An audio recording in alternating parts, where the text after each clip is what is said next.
Hello everyone, how are you? I hope you all are fine. आज हम लोग national institute of open schooling का secondary course psychology का module 1 foundation of psychology lesson 3 individual differences पढ़ने जा रहे हैं। तो चलिए शुरू करते हैं। Hello, dear learners. Today we are going to study lesson 3, which is individual differences. It is often said that no two individuals are exact duplicates. They differ from each other in some way or the other. Hence, the job of the psychologist is to identify and understand this uniqueness in individuals. Such a similarity or difference between persons reveals individual differences. It happens in our day to day life when we see people around us. A question comes to mind: how and why people appear similar or different to each other. For example, when we think about their physical appearance, we often ask ourselves why some people have dark or fair complexion, why some people are tall and some are short, why some are thin and why some are very fat. When we think about their psychological characteristics, we often come across people who are very talkative or less talkative. Some laugh too much, whereas others take much time even to smile.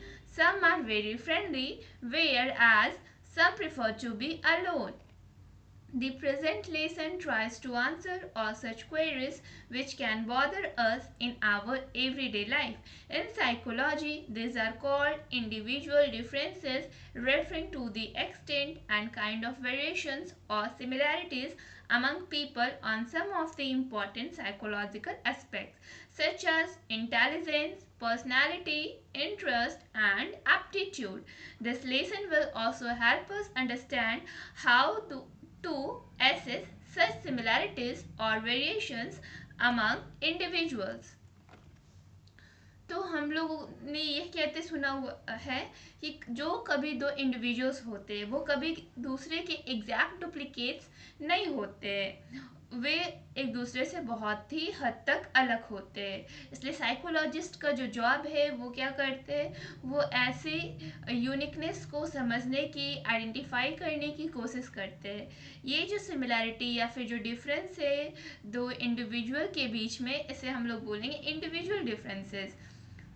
और ये हमारे दिन प्रतिदिन के जीवन में होता है जब हम लोग अपने चारों ओर किसी व्यक्ति को देखते हैं, तभी हमारे दिमाग में एक क्वेश्चन क्रिएट होता है, कैसे और क्यों ये जो लोग हैं वो एक दूसरे से सिमिलर या फिर डिफरेंट दिखते हैं। एग्जाम्पल के लिए जब हम लोग सोचते हैं किसी के फिजिकल अपीयरेंस को, तो हम लोग अपने आप से ही पूछते हैं कि क्यों जो कोई लोग होते हैं, कुछ लोग वो डार्क कॉम्प्लेक्शन के होते हैं जबकि कुछ फेयर कॉम्प्लेक्शन के होते हैं। क्यों कुछ लोग कुछ ज़्यादा टॉल होते हैं और कुछ शॉर्ट होते हैं, कुछ थिन होते हैं एंड वेयर सम फैट क्यों होते हैं। अगर हम लोग उनके साइकोलॉजिकल कैरेक्टरिस्टिक्स की बात करें तो कुछ लोग ज़्यादा बातू नहीं होते और कुछ लोग कम बात करना पसंद करते हैं। कुछ ज़्यादा हंसते हैं, वहीं कुछ को स्माइल करने में भी बहुत ज़्यादा टाइम लग जाता है। कुछ फट से किसी से भी मित्रता कर लेते हैं और कुछ अकेले ही रहना चाहते हैं। तो इस लेसन में हम लोग इस सारे क्वेरीज को जानने की कोशिश करेंगे, क्वेरीज के आंसर को, जो हम लोगों को प्रतिदिन के जीवन में इन सबको सोचने पे विवश करता है। और साइकोलॉजी में हम लोग इन्हीं बातों को इंडिविजुअल डिफरेंसेस बोलते हैं। और इसमें हम लोग लोगों के बीच की समानताएं और विभिन्नताओं के बारे में जानेंगे, specially psychological aspects, intelligence, personality, interest and aptitude. इस लेसन से हम लोग ये समझने की कोशिश करेंगे कि ये जो सिमिलैरिटीज़ या जो वेरिएशंस है इंडिविजुअल्स के बीच में, वो कैसे आता है और क्यों आता है। Nature of individual differences.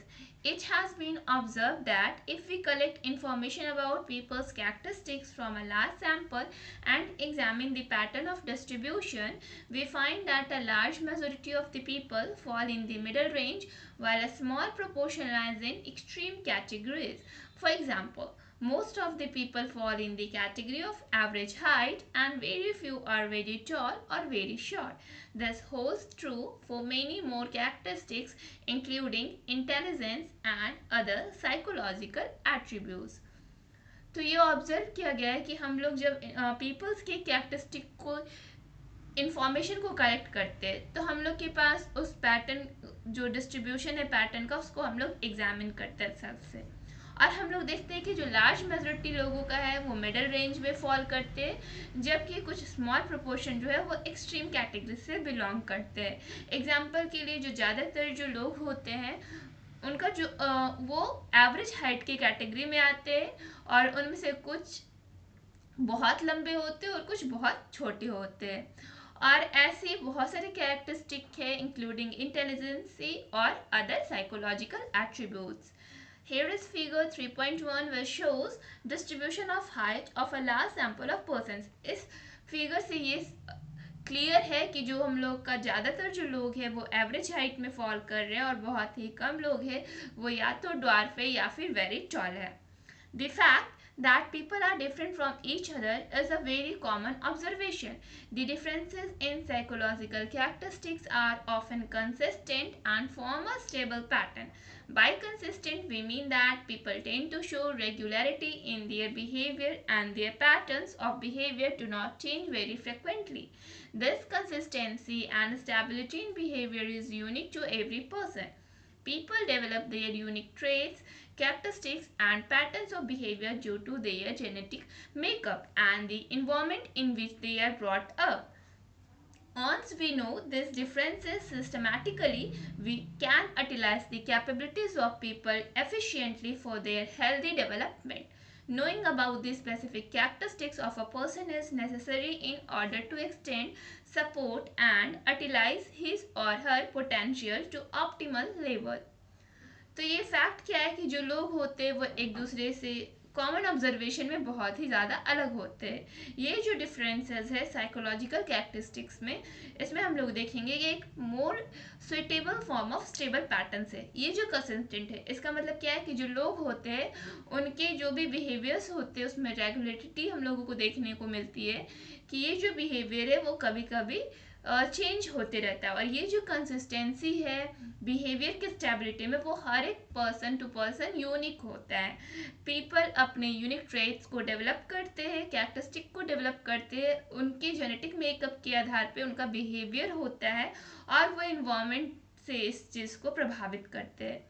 अगर हम लोग एक बार इन डिफरेंसेस को सिस्टमैटिकली ढंग से जान जाए तो हम लोग जान सकते कि कैसे जो पीपल है वो हेल्दी डेवलपमेंट कर सकते हैं.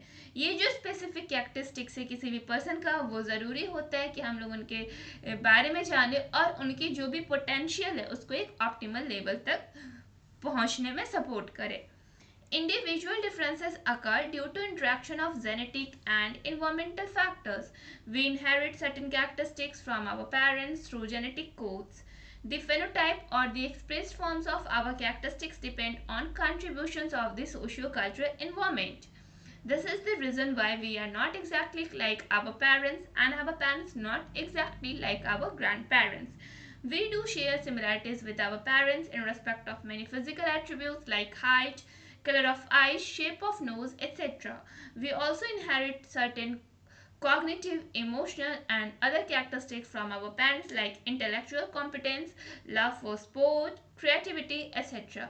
However, our own characteristics develop largely by the support from the environment which we inhabit. ये जो इन्वायरमेंट इंडिविजुअल डिफरेंसेस है वो किस लिए होता है कैसे होता है हमारे शरीर में तो जेनेटिक और इन्वायरमेंटल फैक्टर्स के कारण हम लोग कुछ कैरेक्टरिस्टिक्स को अपने पेरेंट्स से इनहेरिट करते हैं जेनेटिक कोड्स के थ्रू. ये जो फेनोटाइप है phenotype means what physical appearance ये हमारे कैरेक्टरिस्टिक को एक्सप्रेस करता है। और ये हमारा जो कैरेक्टरिस्टिक होता है वो डिपेंड किस पे करता है, सोशियो कल्चरल इन्वायरमेंट के कंट्रीब्यूशन के ऊपर। इसलिए यही कारण है कि हम लोग अपने पेरेंट्स के एग्जैक्ट कॉपी नहीं है, या फिर जो हमारे पेरेंट्स है वो अपने हमारे ग्रैंड पेरेंट्स की एग्जैक्ट कॉपी नहीं है। और हम लोग यहाँ पे कुछ सिमिलैरिटीज़ को शेयर करते हैं अपने पेरेंट्स के साथ, जैसे कि फिजिकल एट्रीब्यूट्स में height, colour of eyes, shape of nose etcetera. हम लोग इन फिजिकल अपीयरेंस या फिजिकल एट्रीब्यूट्स को कुछ कुछ शेयर करते हैं। और हम लोग कुछ सर्टेन कॉग्निटिव को भी इनहेरिट करते हैं, जैसे कि हमारा इमोशंस या फिर कुछ अदर कैरेक्टरिस्टिक्स जो हमारे पेरेंट्स से मिलती जुलती हो, जैसे कि intellectual competence, love for sport. अगर मान लिया जाए कि हमारे फादर को क्रिकेट पसंद है, तो हो सकता है कि जो हम हैं या फिर जो अदर हमारे भाई बहन हैं, तो उनमें से किसी को क्रिकेट पसंद हो। या फिर अगर जो माँ है वो ज़्यादा क्रिएटिव है, तो हो सकता है कि जो उनका बच्चा है वो भी क्रिएटिव होगा। लेकिन ये तो कुछ हद तक ही हम लोग अपने पेरेंट्स से इनहेरिट कर सकते हैं। लेकिन हमारे में जो ज़्यादातर जो कैरेक्टरिस्टिक्स डेवलपमेंट होता है वो लार्जली हम लोग जिस इन्वायरमेंट में रहते हैं, जहाँ पे इनहेबिट करते हैं, वहाँ से हम लोग में डेवलपमेंट होता है इन कैरेक्टरिस्टिक्स का। The environment is responsible as how we are reared, the kind of atmosphere at house, whether it is liberal or strict, the type of education that we get, what we learn from people around us, books, cultural practices, peers, teachers, and media. All these aspects refer to environment which help in developing our potentials. तो ये जो हमारा environment है वो responsible किस चीज़ के लिए है, काइंड ऑफ एटमॉस्फेयर, कि हम लोग का जो भी कैरेक्टरिस्टिक है, हम लोग किस एटमॉस्फेयर में रह रहे हैं, हमारे घर का वातावरण क्या है, हमारा जो घर है वो लिबरल है या फिर स्ट्रिक्ट है, हम लोग किस प्रकार से शिक्षा प्राप्त कर रहे हैं, या फिर हम लोग आसपास के लोगों से क्या सीख रहे हैं, हमारे आसपास क्या चीज़ें चल रही है, हम लोग किताब से क्या सीख रहे हैं, हमारे घर में कौन सी कल्चरल प्रैक्टिसेस चल रही है, क्या पीयर्स या फिर टीचर्स, मीडिया, ये जितने भी लोग हैं ये हमारे इन्वायरमेंट है। और इनसे ही हमारे कैरेक्टरिस्टिक्स का डेवलपमेंट होता है, हमारे पोटेंशियल्स का डेवलपमेंट होता है। Environment, by providing models and other opportunities, helps us develop many traits and skills. Our inheritance alone cannot decide what we become, but our environment also contributes. We know the example of Dr. Baba Saheb Ambedkar, who was born in a very poor family, but with the right education and environment became a great lawyer and also designed the Constitution of India. The latest and most well known example would be of our former President Dr. APJ Abdul Kalam. You can also remember many such examples who did not become great because of inheritance but because of the environment. Now you know that our genetic codes vary. At the same time, surrounding environment also differs from person to person. It sets limits or defines a range by offering different opportunities. That is why the pattern of development of each of us is different from others. It makes us think why we are similar in certain ways and different in others. तो हमारा जो environment है वो हम लोगों को models provide करता है या फिर कुछ अपॉर्चुनिटीज़ प्रोवाइड करता है, जिससे हम अपने ट्रेड्स एंड स्किल्स को डेवलप कर सकते हैं। हमारा जो इनहेरिटेंस है वही सिर्फ डिसाइड नहीं करेगा कि हम लोग क्या बनेंगे या फिर क्या बनने वाले, क्या हम लोग अपने लाइफ में अचीव करेंगे, बल्कि हमारा जो इन्वायरमेंट है उसका कंट्रीब्यूशन होता है, वो डिसाइड करता है कि हम लोग आगे चलकर क्या करने वाले। एग्जाम्पल के लिए अगर हम लोग डॉक्टर बाबा साहब अम्बेडकर को देखें, तो वो जन्म लिए थे बहुत ही ज़्यादा गरीब परिवार में, लेकिन उनके सही एजुकेशन मिला, उन्हें सही इन्वायरमेंट मिला, जिसकी वजह से वो एक बहुत बड़े महान वकील बने, और साथ में ही उन्होंने भारतीय संविधान को डिज़ाइन किया। अगर हम लोग latest most well known example ले, तो हम लोग प्रिफर करेंगे former president doctor APJ Abdul Kalam को। और भी कई ऐसे एग्जाम्पल्स हैं जिसमें आप देखेंगे कि जो लोग हैं वो इनहेरिटेंस की वजह से महान नहीं बने, बल्कि अपने इन्वायरमेंट की वजह से महान बने। अब तो आप समझ गए होंगे कि जो हमारा जेनेटिक कोड्स होता है वो भी डिफरेंट होता है, और सेम टाइम जो हमारा सराउंडिंग इन्वायरमेंट है वो भी पर्सन टू पर्सन डिफरेंट होता है। ये जो इन्वायरमेंट से वही लिमिट्स को सेट्स करता है और डिफाइंस करता है कि कैसे एक पर्सन टू पर्सन किसी को अलग अलग अपॉर्चुनिटीज कोई भी वक्त को करने के लिए मिलेगा। इसलिए हम लोग कह सकते हैं कि जो पैटर्न है डेवलपमेंट का वो एक दूसरे के लिए अलग होता है। ये हमारे सोचने पे मजबूर करता है हमें कि कैसे जो ये लोग हैं वो किसी तरीके से एक से सिमिलर है या फिर एक दूसरे से डिफरेंट है। Now here is our text question 3.1। Solve this question. Well, chapter अभी कंप्लीट नहीं हुआ है। नेक्स्ट वीडियो में नेक्स्ट टॉपिक कब होगा, तब तक के लिए इस चैप्टर का इंटेक्स क्वेश्चन बनाने का प्रयास करें। That's all for today. Thank you everyone.